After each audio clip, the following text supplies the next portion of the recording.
Hello, hi. என் சேனலுக்கு நீங்கள் புதுசாக வந்தாலும் சரி, ஃபர்ஸ்ட் டைம் பார்க்குறீங்கனாலும் சரி, உங்களோட நெக்ஸ்ட் ஃபியூ மினிட்ஸை என்னோட ஸ்பெண்ட் பண்ணணும்னு நினச்சதுக்கு thank you so much. This one is like ஒரு ரேண்டம் கிளிப். ஒரு நாள் லஞ்சுக்கு நான் வந்து தக்காளி சாதம் அண்ட் காலிஃப்ளவர் ரோஸ்ட் பண்ணியிருந்தேன். எனக்கு தக்காளி சாதம் ரொம்ப பிடிக்கும். எனக்கு அன்றைக்கி வந்து ரொம்ப கிரேவிங்காக இருந்தது. ஸோ அதனால் பண்ணேனா, ஸோ என்னோட மெமரிக்காக எடுத்தேன். சரி அப்படியே உங்களுக்கும் காமிக்கலாம் அப்படின்னு இந்த வீடியோவில் ஆட் பண்ணிட்டேன். எனக்கும் என் ஹஸ்பண்டுக்கும் வந்து like coffee is something like we enjoy so much. ஆனால் what coffee means to us அப்படிங்கிறது வந்து எங்கள் 2 பேருக்குமே ரொம்ப டிஃப்ரெண்ட். என் ஹஸ்பண்டுக்கு more of like it's a fuel மாதிரி. ஸோ ஆப்வியஸ்லி ரொம்ப நல்ல காஃபி அப்படின்னா I'll appreciate it and I'll enjoy it very much. ஆனால் it's okay if it is not good also. ஆனால் he needs a coffee to start the day அந்த மாதிரி. On the other hand நான் வந்து அப்படியே கான்ட்ராஸ்ட். லைக் எனக்கு வந்து 10 days 15 days கூட காஃபி இல்லாமல் இருக்க முடியும். ஆனால் நான் குடிக்கிறேன் அப்படின்னா எனக்கு நல்ல காஃபி தான் குடிக்கணும். My husband looks at it like நல்லா பிரெயினை வந்து ஆக்டிவாக வச்சுக்கும், ஒர்க் பண்ண முடியும், இன்னும் எனர்ஜைஸ்டாக இருக்கும் அப்படிங்கிற மாதிரி. அந்த அதர் ஹேண்ட் நான் எப்படி யோசிக்கிறேன்னா, காஃபியே ஒன்றும் நல்லதில்லை உடம்புக்கு. அதில் ரேண்டம் கன்றாவி காஃபியெல்லாம் வயிற்றில் ஏன் போட்டு வேஸ்ட் பண்ணுவானே, அது குடித்து நல்ல காஃபி குடித்து டேஸ்ட்டாவது ஹாப்பியாக இருந்தாவது ஒரு காஃபி குடிக்கிறது ஒர்த்துன்னு சொல்லலாம் அப்படின்னு நினைப்பேன் நான். ஐ மீன் காஃபி ஆஸ் சச் பேடுன்னு சொல்லலை, ஆனால் அமிர்தமாகவே இருந்தாலும் அளவாக தானே குடிக்கணும். கண்டிப்பாக தம்ப்நெயிலில் போட்டிருப்பேன்னு நினைக்கிறேன். I'm gonna make some vanilla bean syrup வீட்லேயே. நான் எப்படி பண்ணுறேன் அப்படின்னு உங்களுக்கு காட்டுறேன். அகெயின் லைக் கடையில் வாங்குகிற சிரப்பை விட வந்து வீட்லேயே பண்ணுறது is like much healthier. But அதுக்காக நம்ம எவ்வளோ வேணால் சாப்பிட முடியாதுல்ல. ஸோ வேர்ல்ட் ஹெல்த் ஆர்கனைசேஷனே வந்து விமனுக்கு ஒரு பர் டே லிமிட் சுகர் சொல்கிறது என்னென்னா 25 grams, 6 teaspoons a day, and மென்னுக்கு வந்து 9 teaspoons which is 36 grams per day. I know that I'm influencing you all in some way, so I just wanted to put this out to you all. So yeah, இதோட recipe என்னன்னா, it's very very easy. 1 cup sugar and அதே கப்பால் 1 cup water, அது ரெண்டும் சேர்ந்து நல்லா dissolve ஆகணும். ரொம்பலாம் கொதிக்க வேணாம், ஜஸ்ட் டிசால்வ் ஆனால் போதும். ஆனப்புறம் நான் வந்து இந்த வெனிலா பீன் பாட்ஸ் நான் வந்து என்னோடய ஹால் வீடியோவில் காமிச்சிருப்பேன். சிங்கப்பூர் ஏர்போர்ட்டில் வாங்கினேன் அப்படின்னு சொல்லி காமிச்சேன்ல, அது வந்து it comes with a inbuilt grinder. So நான் அதை வந்து அப்படியே க்ரஷ் பண்ணி போட்டுக்கிறேன். ஸோ உங்கள்கிட்ட வெனிலா பீன் பாட் இல்லைன்னா you can use like vanilla bean paste, vanilla powder, அந்த மாதிரி anything. But I feel like இந்த பாட் போட்டால் தான் நல்ல நேச்சுரல் டேஸ்ட் வரும். உங்களுக்கு சப்போஸ் கிடைக்கல வெனிலா பீன் பாட்னா you can do another flavours also. சூப்பராக இருக்கும்.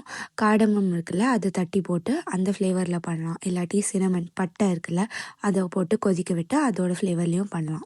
லாஸ்ட்டாக வந்து ஒரு பிஞ்ச் சால்ட் ஆட் பண்ணிவிட்டு மொத்தமாக ஒரு 8 to 10 minutes கொதிக்க விட்டு இந்த மாதிரி ஃபில்டர் பண்ணி எடுத்துட்டேன் நான். So how this was useful to me அப்படின்னா, like 2 reasons why I did this. Okay, இந்த சிரப் நம்பர் 1 வந்து it's like very easy, convenient. இப்போ நம்ம சர்க்கரையை போட்டு அதை ஆற்றி நல்லா சூடாக சாப்பிட்ணும் அப்படின்னா அந்த வந்து சர்க்கரை கரையவே டைம் ஆகும். வேற இது லிக்விட் ஃபார்மில் இருக்கிறனால டக்குன்னு கரைஞ்சிடும். இதான் நம்பர் 1. நம்பர் 2 வந்து ஆப்வியஸ்லி டேஸ்ட்டு. இந்த வெனிலா பீன்லாம் இன்ஃப்யூஸ் ஆகி கொஞ்சம் நல்லா டேஸ்டியாக இருக்கும் காஃபி. சமையல்லாம் பண்ணும்போது நடுவில் இந்த காஃபி கலக்கிற வேலை வந்து ஒரு மாதிரி இம்சையாக இருக்கும்.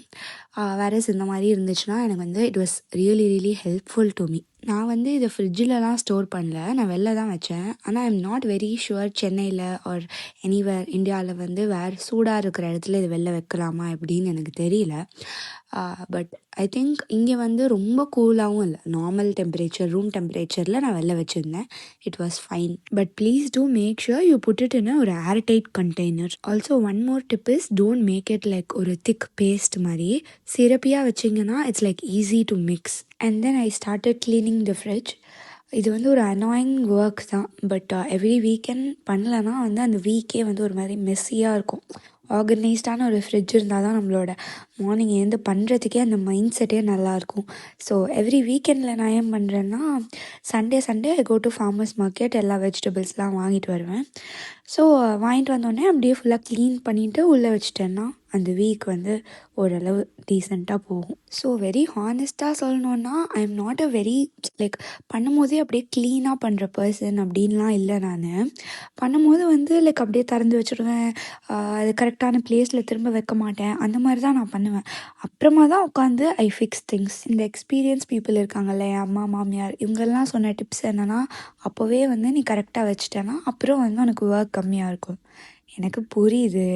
ஆனா வந்து எனக்கு அது ப்ராக்டிஸில் இல்லை.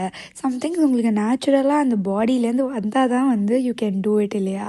எவ்வளோ தான் வந்து யூ டெல் யுவர் செல்ஃப் இதை மாதிரி பண்ணு, இப்படி இரு அப்படின்னு சொன்னால் கூட நம்ம அது நேச்சுரலாக வரணும். அது ஐ டோன்ட் நோ, நம்ம வந்து ஒரு லெசனாக அதை லேர்ன் பண்ணிக்கணும். அட் திஸ் பாயிண்ட் நான் வந்து அதை பண்ணல.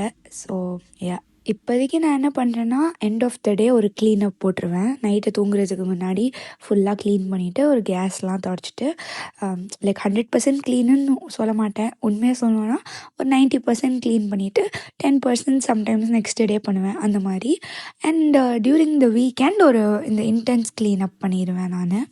That's how I'm like keeping the house ஓரளவு. அண்ட் ஆஃப்கோர்ஸ் லாண்ட்ரிலாம் வந்து என் டிபார்ட்மெண்ட் கிடையாது. அது ஃபுல்லாக என் ஹஸ்பண்ட் தான் டேக்ஸ் கேர் ஆஃப் இட். அது வந்து என் ஹஸ்பண்ட் கிட்ட விட்டேன்னா, நீங்கள் டெய்லி போடுறீங்களோ, வீக்கெண்ட் போடுறீங்களோ, 4 நாளைக்கு ஒரு தடவை போடுறீங்களோ, I don't know. Like he takes care of and அது ஃபுல்லாகவே ஹிஸ் டிபார்ட்மெண்ட். அண்ட் கிச்சன் வந்து மோஸ்ட் என் டிபார்ட்மெண்ட், எக்ஸப்ட் தட் நைட் வந்து my husband does the dish washing. So இப்படி தான் வந்து we have been working. As a கப்புளாகவே I think we both have improve so much. Like முன்னாடியெல்லாம் we used to like complain a lot, rant so much to like each other.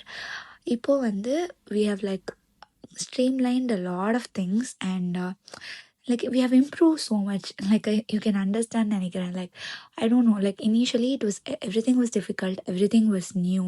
I mean அப்படியே பெரிய ஒரு சாதனையாளர் ஆயிட்டோம் அப்படின்னு நான் சொல்லலை. But yeah, we have improved for sure. I can feel that. And improve பண்ண வேண்டிய ஏரியா வந்து அஃப்கோர்ஸ் நிறைய இருக்குது.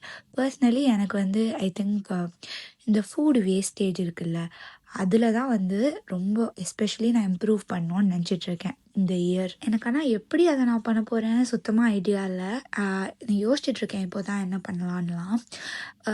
நீங்கள் வந்து உங்களுக்கு எதாவது டிப்ஸ் இருந்தால் எனக்கு கண்டிப்பாக சொல்லுங்கள் கமெண்ட் செக்ஷனில். ஸோ யா, நான் ஃபுட்டு வேஸ்டேஜ் இருந்ததுன்னா அதை நான் நெக்ஸ்ட் டே வச்சு சாப்பிட்றோம். ஓகே, நாங்கள் ஆப்வியஸ்லி 1 or 2 days வைப்பேன். நான் 2 days வைக்க மாட்டேன். லைக் நெக்ஸ்ட் டே ப்ளஸ் அடுத்த நாள் காலையில் வரைக்கும் தான் மேக்ஸிமம் வைப்பேன். அதுக்கு மேலே வந்து ஐ டோன்ட் நோ அது எவ்வளோ நல்லாயிருக்கும்னு எனக்கு தெரியாது. அதனால் நான் வந்து அதை அப்படி யூஸ் பண்ண மாட்டேன். இப்போதைக்கே நான் என்ன பண்ணுறேன்னா, கரெக்டாக லைக் வெஜிடபிள்ஸ் அண்ட் ஃப்ரூட்ஸ் எல்லாம் எக்ஸ்ட்ராவாக வாங்கி வைக்காமல் அளவாக வாங்குறது தான் வந்து இஸ் மோஸ்ட் இம்பார்ட்டன்ட்டுன்னு நினைக்கிறேன். பிகாஸ் 2 types ஆஃப் வேஸ்ட் இருக்குல்ல. ஒன்று வந்து சமைச்சு வேஸ்ட் ஆகுறது, இன்னொன்று வந்து அந்த ஃப்ரூட்ஸோ லீஃபி வெஜிடபிள்ஸ் வாட் எவர் அது வந்து அழுகி போய் அப்படி தூக்கி போடுறது. 2 types ஆஃப் வேஸ்ட் இருக்குது. என் அம்மாட்ட கேட்டேன், நீ என்னம்மா பண்ணுற, வேஸ்ட் ஆயிடுச்சுன்னா என்ன பண்ணுவேன்னு கேட்டால், என் அம்மா வந்து நான் வீட்டு வெளியே ஒரு தொட்டி மாதிரி வச்சுருக்கேன், அதில் போட்டுருவேன், பசு மாடுலாம் வந்து சாப்பிட்ரும் அப்படிங்கிறாங்க. அதெல்லாம் என்னால் இங்கே பண்ண முடியாது. ஸோ நான் சமைக்கும் போதே கரெக்டாக சமைக்கணும் அண்ட் வாங்கிட்டு வரும்போதே எல்லாம் அளவாக வாங்கிட்டு வரணும். அப்போனா தான் எனக்கு வேஸ்டேஜ் இருக்காது. ரொம்பலாம் வேஸ்ட் ஆகுதுன்னு சொல்ல மாட்டேன். ஆனால் ஒரு கப்பு ரைஸு, ஒரு கப்பு தால், அது நம்ம கஷ்டப்பட்டு செய்ய வேறு செய்வோம்ல, சமைக்கிறது வேறு கஷ்டப்பட்டு செய்வோம். அதை எடுத்து கொட்டணுன்னா ஒரு மாதிரி சேடாக இருக்குது. ஸோ இட்ஸ் லைக் நமக்கு வந்து வேறு யாரோ ஒருத்தவங்க தான் சமைச்சு தராங்க அப்படின்னா நம்மளுக்கு தெரியவே தெரியாது எப்படி வந்து ஃபுட்டு நம்ம பிளேட்டுக்கு வருது, என்ன மீந்து போகுது, எதுவுமே நமக்கு தெரியாது. நம்மளே நமக்கு சமைக்கும் போது தான் we get to know the amount of efforts that we put in அந்த இதை சமைக்கிறதுக்கு.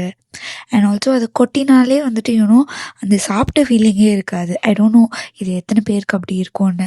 எனக்கு வந்து எல்லாம் ஃபுல்லாக கரெக்டாக காலி ஆயிடுச்சு அப்படின்னா I feel like I had a very ஒரு கம்ப்ளீட் மீல் அண்ட் ஒரு wholesome feeling. But yeah, it's ஒரு ஸ்லோ ப்ராசஸ்.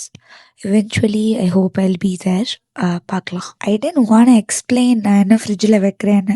பார்த்தாலே உங்களுக்கு தெரிஞ்சிருக்கும். So it's like self explanatory தானே. உங்களுக்கு எதாவது டவுட்ஸ் இருந்ததுன்னா you can ask me in the comments. Shorts or Instagram ரீலில் யூட் ஹவ் சீன் நான் வந்து ஒரு 1 week வந்து இந்தியா போயிட்டு வந்தேன்னு. ஸோ அதனால் எனக்கு ஜெட்லாக் ஆகி கொஞ்சம் உடம்பு சரியில்லாமல் போய் செமையாக மூக்கு அடைச்சிருக்கு. ஸோ ப்ளீஸ் டோன்ட் மைண்ட், என் வாய்ஸ் கொஞ்சம் கேவலமாக இருக்கும்னு நினைக்கிறேன். Okay, so let's get into the அடையோட recipe. I have already posted in the recipe something similar to this நினைக்கிறேன். But lot of them வந்து had questions. I thought okay, டீட்டெயில்டாக இதில் சொல்லலாம் அப்படின்னு. So if you make the exact recipe what you can expectன்னு நான் சொல்கிறேன்.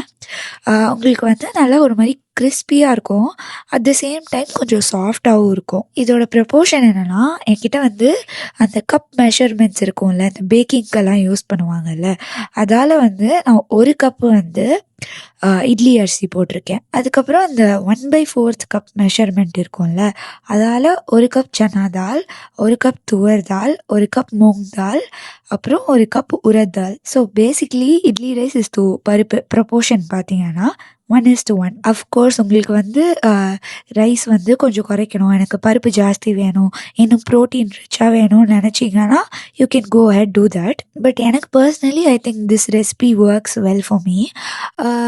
Sometimes நான் என்ன பண்ணுவேன்னா எல்லோ மூங் தாலுக்கு பதிலாக க்ரீன் மூங் தால் போடுவேன்.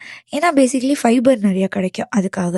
அண்ட் தென் காரத்துக்கு ஏற்ற மாதிரி நீங்கள் வந்து மிளகா போட்டுக்கோங்க, காஞ்ச மிளகா. நான் வந்து இன்றைக்கி 6 போட்டிருக்கேன். அதுக்கு மேலே கொஞ்சம் சோம்பு, இது எல்லாத்தையும் போட்டு நல்லா ஊற வச்சுருங்க. நான் வந்து ஒரு 3 to 4 hours ஊற வைப்பேன். நான் இங்கே யூஎஸில் வாங்குறது என்னென்னா ஆல்ரெடி வாஷ்டு பல்சஸ் இதெல்லாமே. ஸோ அவங்களே ஆல்ரெடி வாஷ் பண்ணி தான் அதை பேக் பண்ணியிருப்பாங்க. ஸோ எனக்கு அவ்வளோவா வாஷ் பண்ணணுன்ற நீட் இல்லை, அப்படியே டைரெக்டாக போட்டு அரைச்சிக்க வேண்டியது தான். நீங்கள் வந்து ஆனால் பருப்பு வந்து அலம்பணும் அப்படின்னா நீங்கள் வந்து சோம்பை வந்து அலம்பிட்டு அப்புறம் போடுங்க. ஏன்னா நீங்கள் அலம்பும் போது அது வாஷ் அவுட் ஆகி போயிடும். எப்படி கரெக்டாக சொல்கிறேன் அப்படின்னு தானே பார்க்குறீங்க, ஏன்னா நான் அதை பண்ணியிருக்கேன் 1-2 வாட்டி. சிலதெல்லாம் அலம்பணும் அப்படின்னா அதில் இந்த மாதிரி ஸ்மால் சீரகம், இந்த மாதிரி சோம்புலாம் போட்டால் அதுலேயே வாட்டரோடு அலம்பிட்டு போயிடும். அகைன் கன்சிஸ்டன்சி வந்து உங்களோட சாய்ஸ் தான். இப்போ என்னோடய அம்மாலாம் வந்து அடை பேட்டர்னா அப்படியே ஃபுல்லாக திக்காக இருக்கும், என்னோடது வந்து அப்படி இருக்காது. நான் வந்து நல்லா வாட்டரியாக பண்ணுவேன். வாட்டரினா ஐ மீன் லைக் என் அம்மாவோட கம்பேர் பண்ணும்போது பார்த்திங்கன்னா நல்லா ஃப்ளோயி டெக்ஸ்டரில் இருக்கும். இது இன்னுமே நல்லா நியூட்ரிஷியஸ் ஃபைபர் ரிச் ஆக்கணும் அப்படின்னா உங்கள் choice of vegetables like carrot, கொஞ்சம் ஒரு பொட்டேட்டோ, கேப்சிகம்லாம் குட்டி குட்டியாக கட் பண்ணி இது எல்லாத்தையும் நீங்கள் ஒரு சாட்டே பண்ணி பேட்டரோட கொஞ்சம் ஆறின அப்புறமா பேட்டரோட மிக்ஸ் பண்ணி பார்த்தா அதுவுமே சூப்பர் டேஸ்டியாக இருக்கும். நான் இன்றைக்கி ஆனால் அதெல்லாம் பண்ணல. இன்றைக்கி நான் வந்து வெறும் ஆனியன் தான் போட்டிருக்கேன். கொஞ்சமாக வந்து ஆயிலில் கடுகு போட்டு ஆனியன், கருவேப்பிலை இதை வந்து சாட்டே பண்ணி ஒரு இதில் பாத்திரத்தில் போட்டு அது ஆறின அப்புறம் தான் அதில் பேட்டர் போடணும். இல்லாட்டி அந்த பேட்டர் வந்து வெந்து போன மாதிரி ஆயிரும். தொட்டுக்க வந்து ஒரு நார்மல் சட்னி தான் பண்ண போகிறேன். இதோட இன்ஸ்பிரேஷன் எங்கேயாவது எனக்கு வந்ததுன்னா நான் ஒர்க் பண்ணிகிட்டு இருந்தபோது என்னோடய கம்பெனியில் வந்து ஃபுட்டு போடுவாங்க, பிரேக்ஃபாஸ்ட், லன்ச் எல்லாம். அப்போது வந்து இந்த சட்னி இருக்கும், இது டொமேட்டோ புதினா இல்லாட்டி டொமேட்டோ கார்லிக். ஸோ அதுலேருந்து எனக்கு அந்த சட்னி ரொம்ப பிடிக்கும். ஸோ அதனால் இன்றைக்கி அது மாதிரி தான் ஒன்று பண்ணுறேன். இது வந்து ரொம்ப ரொம்ப ஈஸி. நம்ம நார்மலாக டொமேட்டோ ஆனியன் சட்னி பண்ணுவோம்ல, அதே மாதிரி தான். சும்மா எண்ணெயில் வந்து ஆனியன், டொமேட்டோலாம் சாட்டே பண்ணி மேலே புதினா நல்லா ஒரு கட்டு ஃப்ரெஷ்ஷாக இது பண்ணி, புதினா போட்ட அப்புறமா வந்து ரொம்ப சாட்டே பண்ணக்கூடாது, டக்குன்னு ஒரு பெரட்டி எடுத்து ஆற வச்சிடணும். அப்புறம் ஆஸ் யூஷுவல் உப்பு, காரத்துக்கு வந்து நான் காஞ்ச மிளகா போட்டிருக்கேன், நீங்கள் வேணால் பச்சை மிளகா கூட போட்டுக்கலாம். நம்ம அரைச்சி வச்ச அடை பேட்டர் இருக்குல்ல, அதை வந்து இப்போது நம்மளோட சாட்டே பண்ணி வச்ச ஆனியன்ஸ் மேலே போட்டு மஞ்சள் பொடி நம்மளுக்கு தேவைக்கு ஏற்ற மாதிரி போட்டு வாட்டர் வந்து ஆட் பண்ணி கன்சிஸ்டன்சியாக அரேஞ்ச் பண்ணிக்கோங்க. அட்ஜஸ்ட் பண்ணிக்கோங்க. அண்ட் இந்த 2 ஐட்டம் ரொம்ப ரொம்ப இம்பார்ட்டண்ட், இஞ்சி அண்ட் கொத்தமல்லி கூட சரி பரவாயில்ல ஸ்கிப் பண்ணிக்கலாம், உங்ககிட்ட கண்டிப்பாக இல்லவே இல்லைன்னா. ஆனால் இஞ்சி வந்து கண்டிப்பாக போடுங்க, அதுதான் வந்து நல்லா ஒரு ஃப்ளேவர்ஃபுல்லாக இருக்கும் அடை. இல்லாட்டி ஒரு மாதிரி ஒரு மந்தமாக இருக்கும். ஐ மீன் உங்களுக்கு இஞ்சியோட ஃப்ளேவர் பிடிக்காதுன்னா ஓகே ஸ்கிப் பண்ணிக்கோங்க ஆப்வியஸ்லி. பட் உங்களுக்கு பிடிக்கும்னா please don't forget to add. அது வந்து ஒரு செம்மையான டேஸ்ட் என்ஹான்சர். தெரில, நான் எங்கேயோ கேள்விப்பட்டிருக்கேன் லைக் கொத்தமல்லியை வந்து கத்திரிக்கோலால் கட் பண்ணக்கூடாது, அதோட ஃப்ளேவர் அவ்வளோ இருக்காது. யாரோ சொன்னால் தெரில, எனக்கு ஞாபகம் இல்லை. ஐ don't know if it is even true. ஆனால் எனக்கு அதான் ஈஸி. ஸோ நான் வந்து அப்படியே கத்திரிக்கோலால் கட் பண்ணிடுவேன். என்னமோ எனக்கு கத்தியில் வந்து கொத்தமல்லியை கட் பண்ண அவ்வளோவா வராது. இந்த அடை தோசை போடுறதுல கூட எனக்கு ஒரு டிப் இருக்குது. என்னென்னா நீங்கள் போடும்போது கொஞ்சம் அந்த கன்சிஸ்டன்சி வந்து கொஞ்சம் லிக்விடாக இருக்கணும்னு சொன்னேன்ல, ஸோ அது கிறிஸ்பியாக வரணும்னா நல்லா வந்து அதை ஸ்ப்ரெட் பண்ணிக்கோங்க. லைக் அப்படியே ஒரு மாதிரி தோசைக்கல் தேய்ச்ச மாதிரி அந்த ரவுண்டு வந்துச்சுன்னா அந்த ஏரியாஸ்லாம் நல்லா தின்னாக இருக்கும், தின் அண்ட் கிறிஸ்பியாக இருக்கும். இது ஆக்சுவலி அடைக்கு மட்டும் இல்லை, நார்மல் தோசைக்குமே இது ஒர்க் ஆகும். ஆல்சோ எல்லாருக்கும் தெரிஞ்சது தான் இது. அந்த ரவுண்டு போடச்சே அந்த கரண்டியை வந்து யூ ஷுட் நெவர் ரிவர்ஸில் பண்ணவே கூடாது. இட் ஷுட் ஆல்வேஸ் கோ அப்படியே ரவுண்டாக. அது ரொம்ப தின்னாக வரலைன்னா கூட பரவாயில்ல, ரிவர்ஸ் வந்து அதை குழப்பக்கூடாது. அப்படியே ஒரு ஃபுல் ரவுண்டு தான் போகணும். இதுக்கு வந்து ஆக்சுவலி நல்லெண்ணெய் யூஸ் பண்ணால் கூட நல்லாயிருக்கும். பட் நான் இன்றைக்கி வந்து நெய்யில் தான் பண்ணியிருக்கேன். ஆப்வியஸ்லி நிறைய சாப்பிடக்கூடாது. பட் அதுக்கேற்ற மாதிரி யூ ஷுட் லிமிட் யுவர் அந்த டேக்கான போர்ஷன், அதை பார்த்துக்கோங்க. பட் ஐ ரியலி என்ஜாய் நெய். ஸோ யா, அண்ட் அவ்வளோதான், ஜாலியாக என்ஜாய் பண்ணுங்கள். இது வந்து ஆனால் லைக் நல்லா இதோட ப்ரப்போர்ஷன் வந்து 1:1ங்கிறதுனால கொஞ்சம் நல்லா சாப்பிட முடியும். நிறைய ரொம்ப ரைஸ் போட்டால் ஐ திங்க் 1 இல்லை மேக்ஸிமம் 1.5 அந்த மாதிரி தான் சாப்பிட முடியும். இது வந்து நல்லா தின்னாகவும் இருக்கனால ஈஸிலி 2-3 சாப்பிடலாம். அண்ட் மோஸ்ட் இம்பார்ட்டன்ட்லி அகெயின் நான் சொல்லிடுறேன், எல்லோரும் கேட்பாங்க எப்படி நீங்கள் நெய் சாப்பிட்றீங்க லாக்டோஸ் இன்டாலரன்ட்னு.